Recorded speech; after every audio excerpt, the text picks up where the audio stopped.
Hey everybody, it's Benny One, and I'm back at you with another movie review, everybody. And I finally went and saw Spider-Man No Way Home, everybody. I caught it literally like just a couple days before it was leaving my movie theater. Yeah, I just hadn't got around to it. I got the COVID, and that threw stuff off right around the time when we were actually going to go watch this. Wow. Jesus. First off, I'm going to start this off by saying this is going to be full of spoilers because I feel like I just can't talk about this movie without spoiling it. So I guess if you haven't seen this movie like me until yesterday, go watch it and then come on back and listen to my thoughts if you want to, because this was a damn good comic book movie and a damn good Spider-Man movie.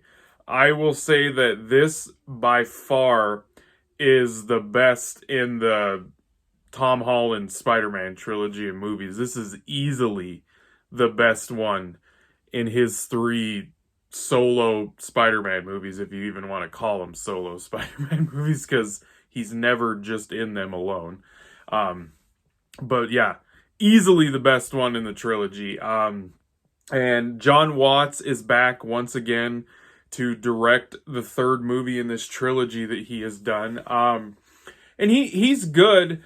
I will say that I guess I'm just gonna get my one gripe with the movie out of the way is the editing, I guess, sometimes was kind of weird. Like I feel like John just doesn't, there's certain scenes, especially in this movie, that I feel like he didn't shoot properly or something, because I feel like they would have had more like an effect and impact if he just would have had a different type of way and style of shooting movies.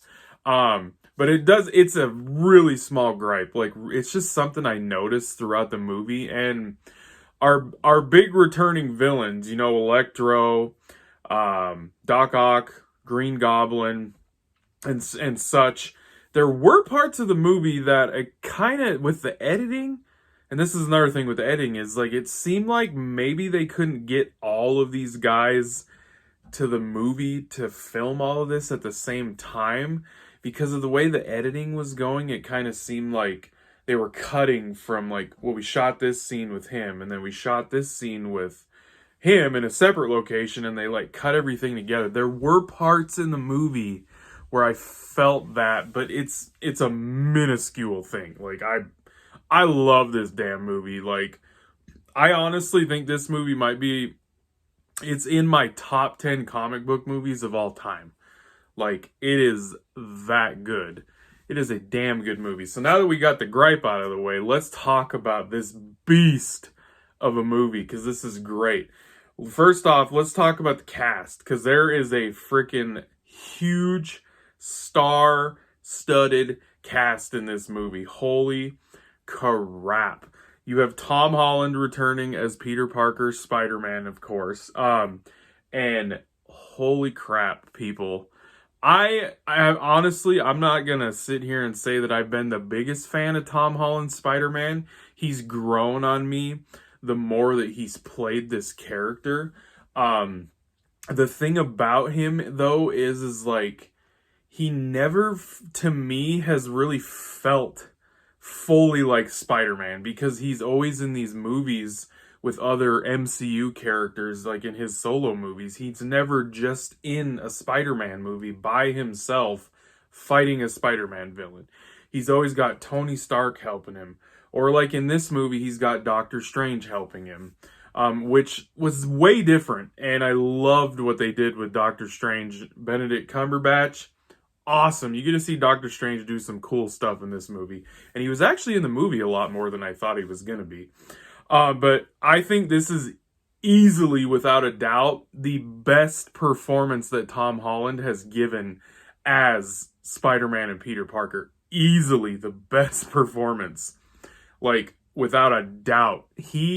They put him through the ringer in this movie, man. This movie gets really dark at times, but it keeps that like funny sense of humor style that these new Spider-Man movies have been with this new version of him. And that's one thing is like, I feel like they really put him through the ringer. Like, he deals with so much loss and hurt and everything and agony in this movie. Like, and by the time this movie is over, he, in my eyes, and I think they were trying to say that in the movie also with the way the movie ended, he finally has become Spider-Man. Like, he finally has become Spider-Man. Like, the full-fledged Spider-Man, because he finally had his Uncle Ben moment in the movie. He finally had his Uncle Ben moment. I thought maybe it already happened and they just were skipping over it, but no. He had his moment that our other Spider-Man actors in their movies had. So it affected him and changed him and turned him into Spider-Man now. And he gets a new costume at the end of the movie, and damn, it looks good. And they were only showed it at night when he was swinging. You couldn't totally see the whole thing, but from what I saw, it looked really good. So, yes, Tom Holland, fantastic performance in this movie. Like, awesome performance. I think this is the best movie I've seen him in. I know he did that Cherry movie that looked real good, but emotion-wise, I think this is the best movie that I have seen him in. So, Zendaya is back, of course, as MJ, and her and Tom Holland's chemistry on screen is awesome. It is totally buyable. You believe it, you buy into it. It affects your emotions throughout the movie. It's great. She does a great job. Like I said, Benedict Cumberbatch is back as Doctor Strange. Awesome. I love Doctor Strange. He's one of my favorite Marvel characters. Jacob Batalon or whatever, he's back as Ned. He's the Ned that was in the other two movies. He's funny. He's Peter's best friend. He gets to help out. There's some cool stuff that he does with Doctor Strange's little ring thing that he opens up the portals. Awesome stuff. So, and Marissa Tomei, she plays Aunt May. She's awesome. She actually was involved with this movie and story very influentially, a lot more than I thought she was going to be. Jon Favreau is back, of course, as Happy, because he's always been in these Spider-Man movies.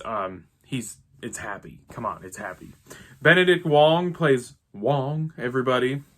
And he is the Sorcerer Supreme, everybody. It's not freaking Doctor Strange. You find out in this movie that he is the Sorcerer Supreme.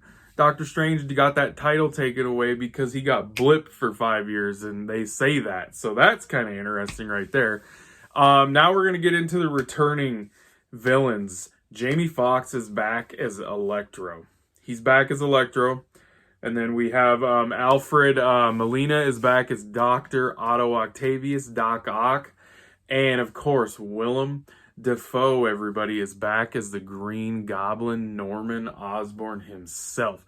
These three were way more involved with this movie than I even remotely thought they were going to be involved. They were actually literally intricate to the story with Tom Holland's Peter Parker. Like, I was blown away at how they handled this. Like, it was not what I expected at all. And we also got Rice Ivans or whatever, the guy that played the Lizard in The Amazing Spider-Man. He came back, even though we didn't get to see the human side of him until the very end of the movie. But he was the Lizard. And then Thomas Hayden Church is back as Sandman in the movie also. It's just crazy. J.K. Simmons, of course, is back as J. Jonah Jameson. And he was in the movie way more than I thought he was going to be. Good Lord. And then we had there was another character that was in this movie, and I had no freaking clue. And that is Charlie Cox, everybody. Matt freaking Murdock, Daredevil from the Netflix Daredevil show. He has a small part in this movie with Peter and his Aunt May. I was like, yes, dude. I was just like, this movie, if you are a comic book fan, you're a fan of Spider-Man, whether it's Tom Holland's Spider-Man, Andrew Garfield's Spider-Man, Toby Mcguire's Spider-Man, if you love those movies, even if you got the crappy ones, I know, Amazing Spider-Man 2 and then Spider-Man 3, this movie is just nerd payoff. Nerd payoff. It's just crazy what they did with this movie. Because, like, they literally kept the feel of Tom Holland's Spider-Man movies with the MCU, of course, because it's very well said in the MCU. They make that clear with things that are going on. I mean, the Statue of Liberty is literally going to be holding a Captain America shield. So, and you got Doctor Strange in it. But then, here we go, everybody. Andrew Garfield and Toby Mcguire are in the movie, of course, which I already knew before I went and saw it because it literally was all over the internet. If you literally got on YouTube or anything on the internet like a week or two after this came out, it was impossible not to find out.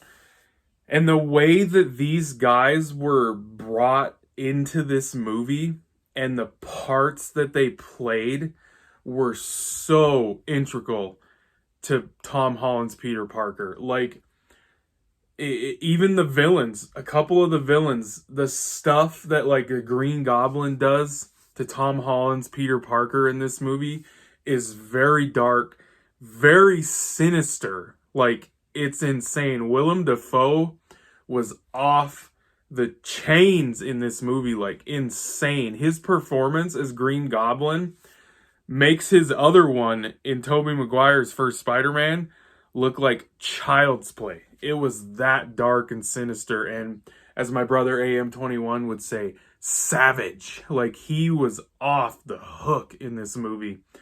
And he played just as much of a part in Tom Holland's Spider-Man becoming Spider-Man because of what he did to him.